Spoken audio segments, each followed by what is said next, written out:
Hello, and welcome to Beyond the 401k Financial Wellness in the Workplace. My name is Allyson Krause, and I am one of the relationship managers in the Retirement Plan Services Department at TrustPoint. I'm passionate about helping employees just like you save for retirement in their 401k account.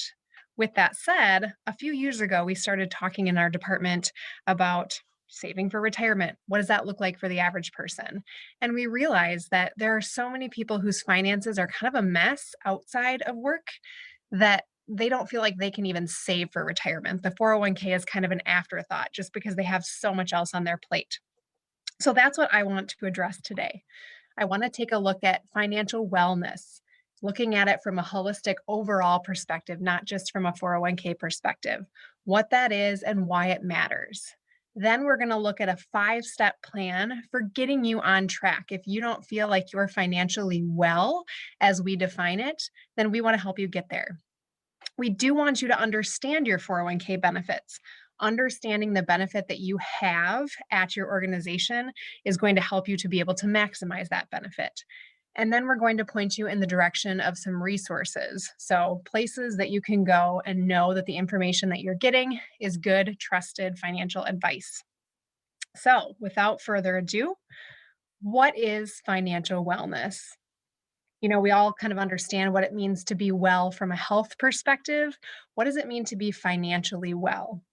To be financially well, you need to have control over your day to day and month to month finances. What does control mean? That means you get to tell your dollars where to go instead of feeling like your money is controlling you. Having the capacity to absorb a financial shock because you have an emergency fund. Doesn't need to be a large emergency fund. We're going to talk about that a little bit later. But do you have some extra money set aside to be able to meet kind of some of those emergency financial needs? We know statistically that a large percentage of the population does not have that. So, how do you build that up if you don't have one already? Are you on track to meet your financial goals, or even do you have financial goals? I know sometimes when we feel like we're just kind of barely keeping our head above water with our finances, it's hard to have any other goal other than to just get out from under the pile of debt. So, can you set financial goals, and are you on track to meet those? And then, do you have freedom financially?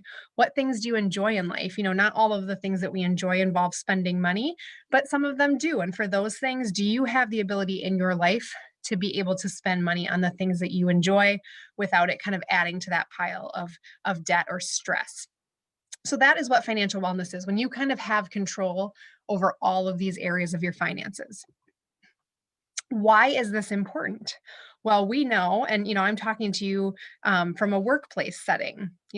We provide your 401k benefit, so we're looking at it from a company perspective.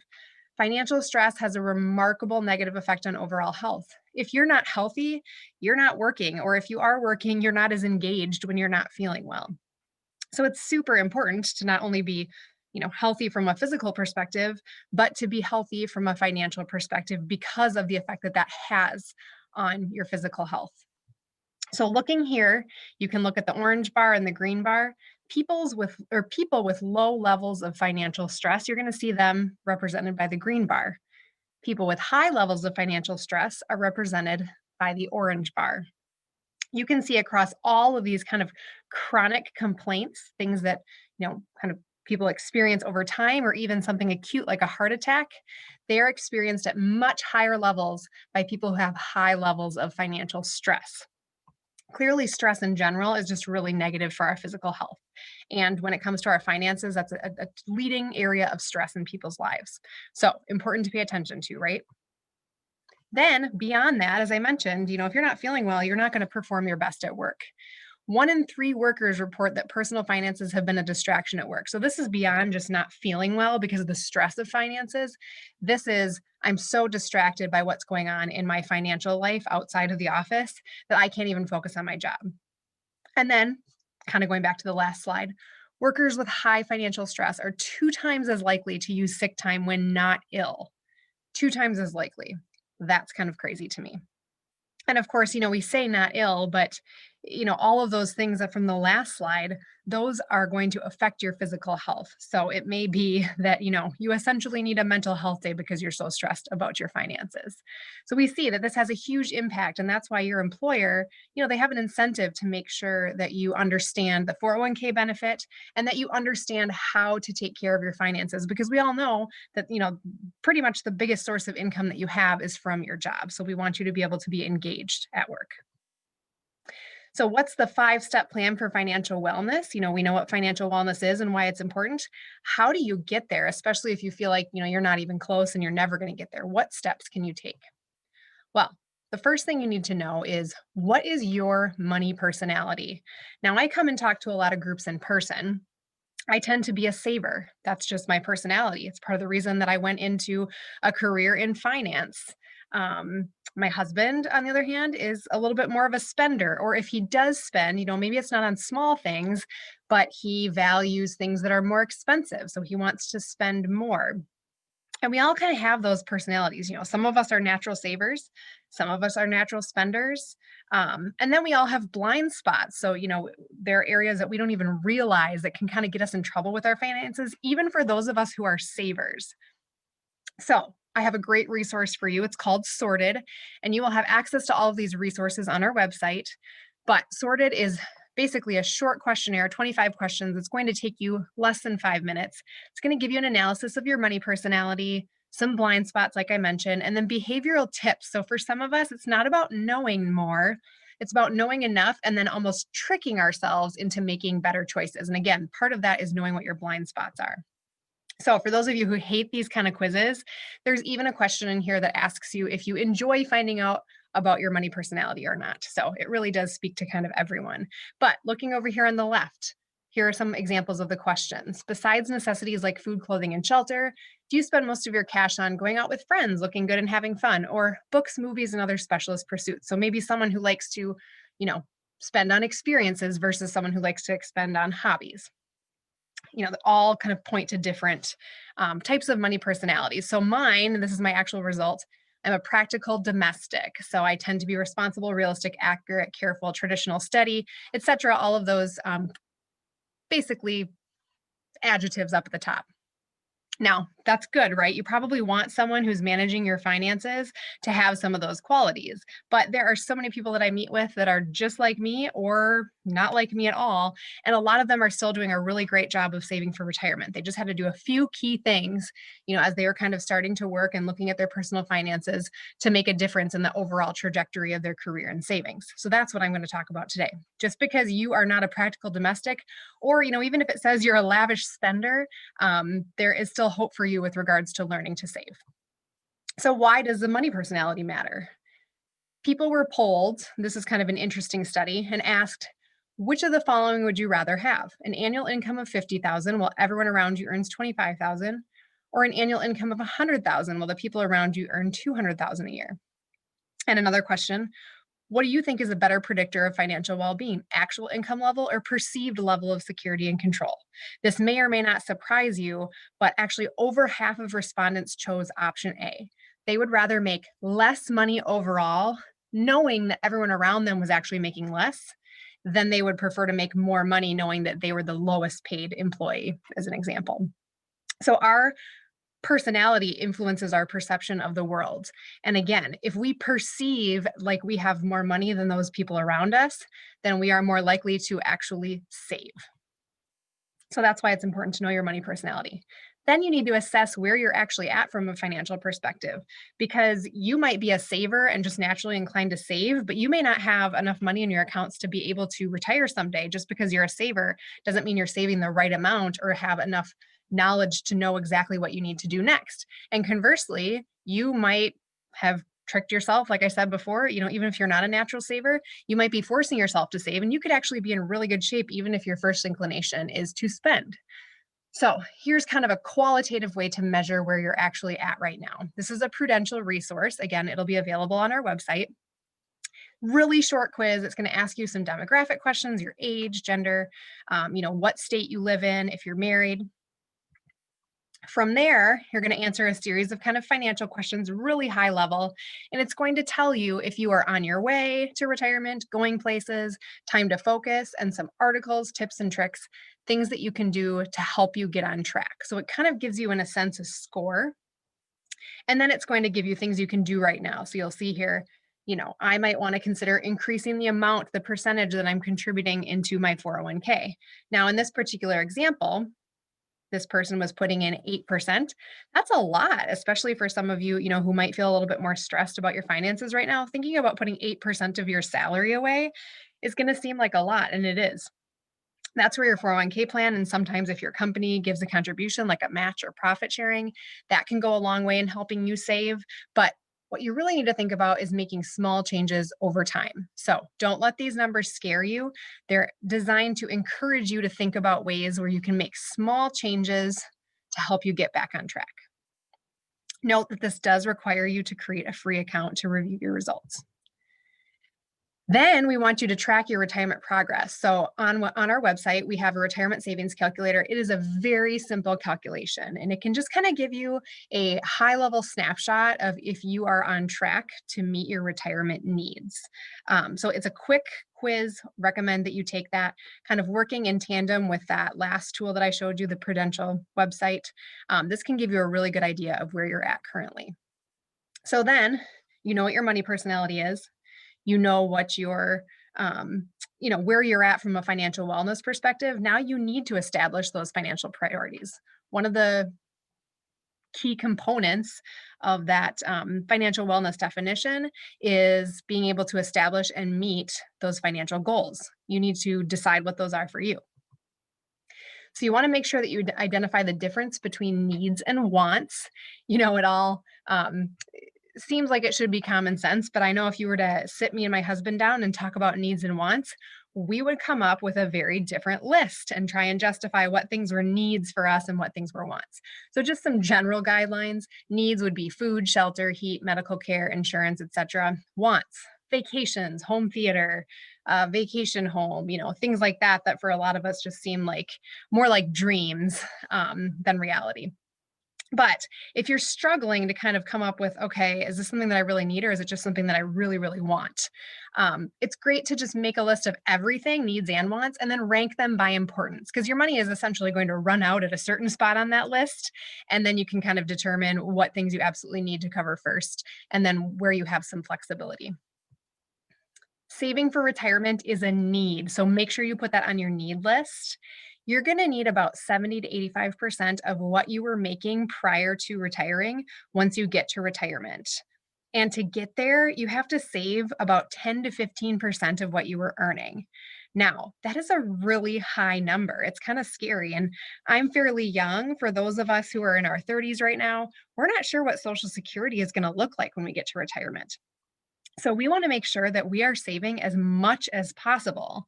And as I said before, a lot of us aren't financially well. We don't know what our money personality is. We don't even feel like we can set goals. So that 10 to 15% number looks really high. But the good news is you don't have to start there right away.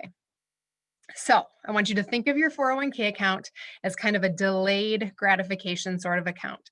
It is not designed to be there for you right now. It is truly designed to be there for you in retirement. I would encourage all of you to look for the marshmallow test. So type in the marshmallow test into the YouTube search bar. It is hilarious. It's a bunch of toddlers who were given a marshmallow. They were told that they could either wait, and then when the leader of the study came back into the room, they would get another marshmallow, or they could eat it right away. Some of them made it the whole time.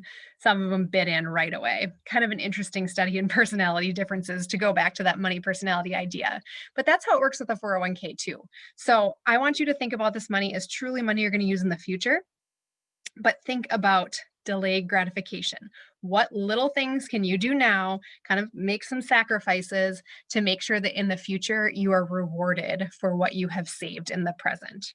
So kind of a good reminder that it pays to be patient and to wait and to do things along the way that are going to reward you in the future. So here's an example of some short and long-term goals. We want you to make sure that they are SMART goals, meaning that they're measurable, specific. Maybe save $1,000 in an emergency fund. You're going to hear us say that we recommend 3 to 6 months of expenses. That's going to seem like a huge amount of money for a lot of us. Instead, focus on $1,000. Even if $1,000 sounds big, focus on 100. Build things up. Put them into accounts where it's not easily accessible, so that you're not your own worst enemy when it comes to your finances. Long-term goals can look like paying off student loans, retiring by a certain age, or paying off your mortgage. Maybe you refinance to a lesser mortgage term. All those sorts of things, you can set these goals and tackle them one by one. Again, we want them to be SMART goals. So make sure that they are specific, measurable, attainable, relevant, and timely. You want to be able to measure these and make sure you know if you're on track and how you're on track. That is how you will actually meet those goals over time. So establish your priorities, know your money personality, know how you are in terms of how well you are from a financial fitness perspective. Now you need to make a budget or a plan. And I would encourage you not to think of a budget as a bad thing or something that's really going to constrain you in your spending. A budget is simply you naming, and again, we go back to that control aspect, financial wellness, a big part of that is control. You have control over what you're spending your money on, and a budget is a way to make sure that you retain that control. It doesn't mean that you can't spend on all the things you were spending before. Now you're just naming what you're spending. So a budget is a great tool. Here is some kind of general guidelines based on your net income. So this is actually what's coming in from your check after taxes.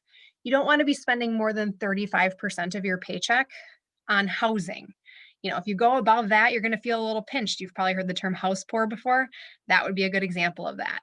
10 to 20% on food, savings 5 to 10%. And that would kind of include your 401k plan. So of course, we're hoping that your company gives some sort of a match or profit sharing, so you can put in your 5 to 10%, and then maybe you get a little bit from the company. If your company doesn't and you're contributing solely to your 401k, then you might want to work your way up to a little bit more than that.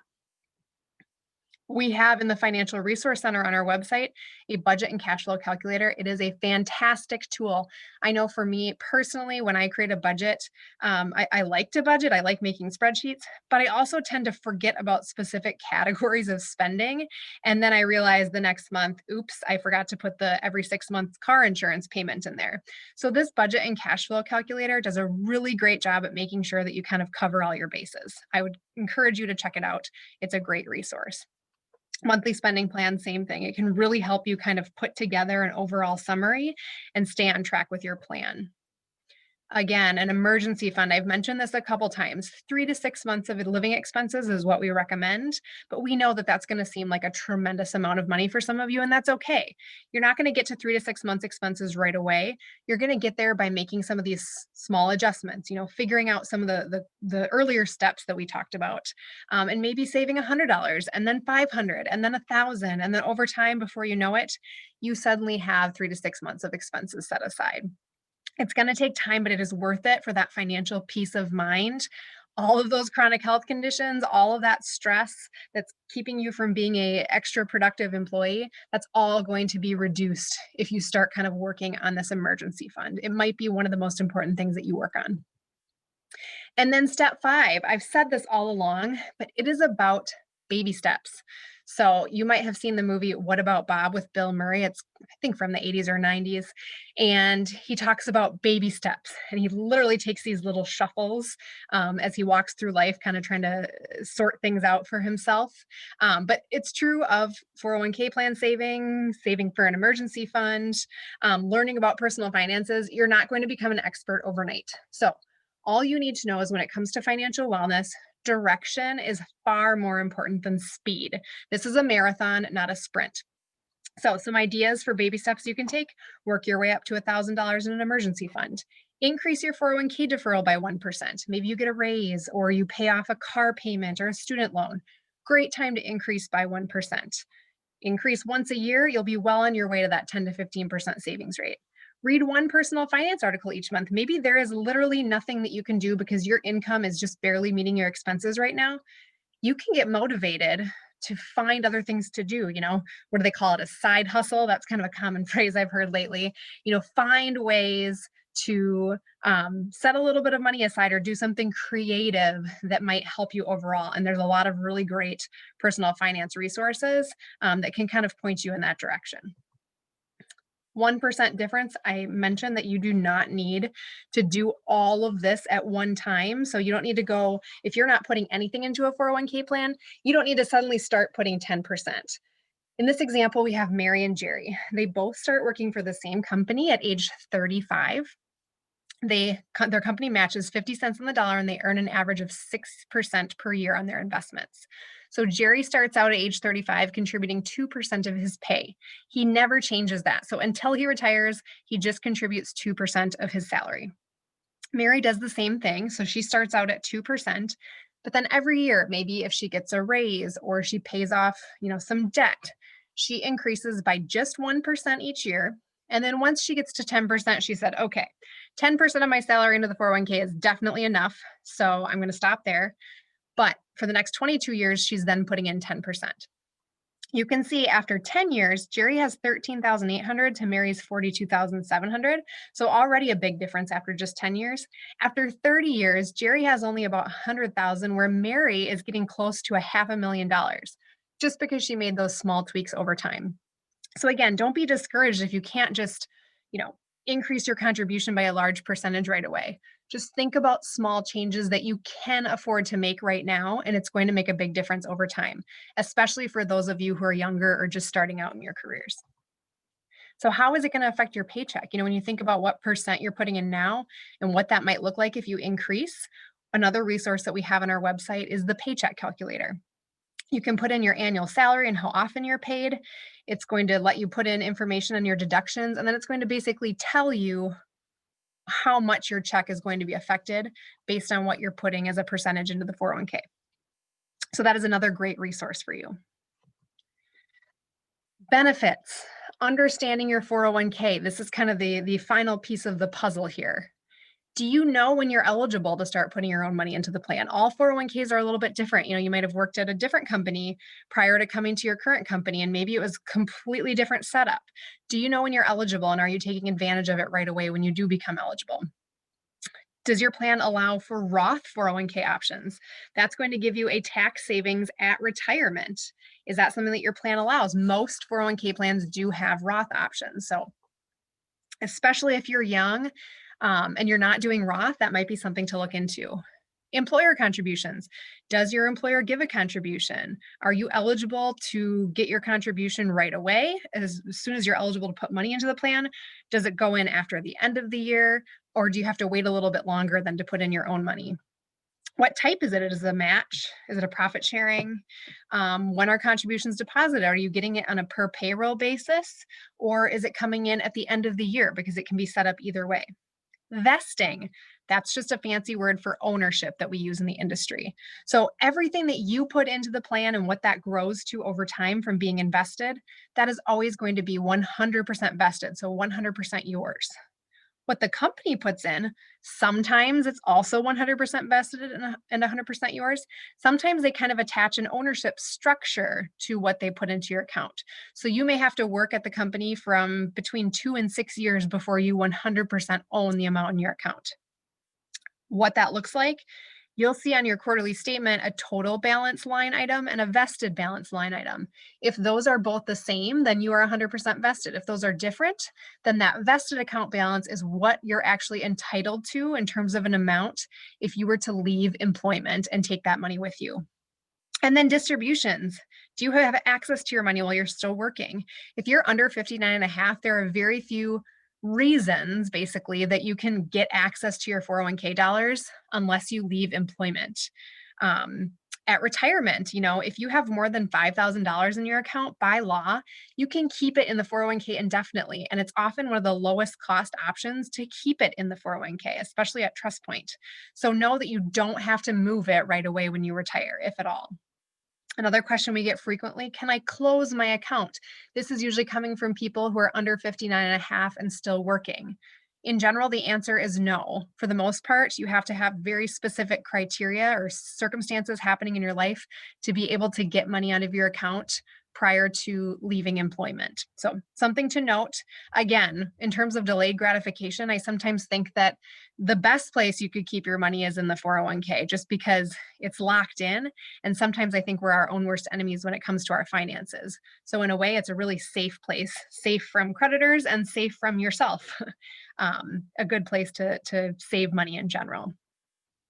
Note that for 2020 and 2021, the limits for putting money into the 401k plan, if you are under age 50, 19,500 is the maximum. And if you are over age 50, there's an additional $6,500 catch-up allowed for a total of $26,000. Now, the good news is for most of us, you are going to come nowhere close to these numbers and can still put in as much as you want into the 401k plan. So the limits are very high. That is one benefit to a 401k plan. And then lastly, we want you to see TrustPoint as a resource for this information. So not just on the 401k plan, with just some general financial wellness questions. Don't hesitate to reach out to our team. Obviously, I'm doing this presentation right now, and sometimes I'm on site at customer locations giving presentations. So you might not always talk to a relationship manager, but we have a full team of dedicated representatives that can help you with your 401k and financial questions. So thank you for taking the time to listen today, and I look forward to hopefully connecting with you all at some point in the future.